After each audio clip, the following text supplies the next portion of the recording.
Ako po si Bianca. Kasalukuyan ako nagtatrabaho bilang crew sa isang sikat na fast food chain dito sa aming bayan, na kung tawagin ay Jollibee.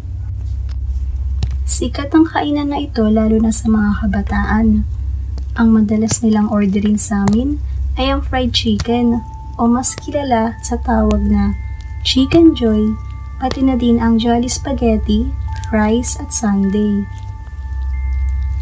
Masaya naman ako dahil ito ang una kong trabaho, pero ang kasiyahan kong ito ay hindi rin naman nagtagal.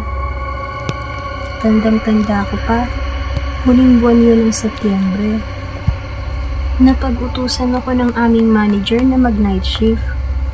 May sakit kasi ang isa kong katrabaho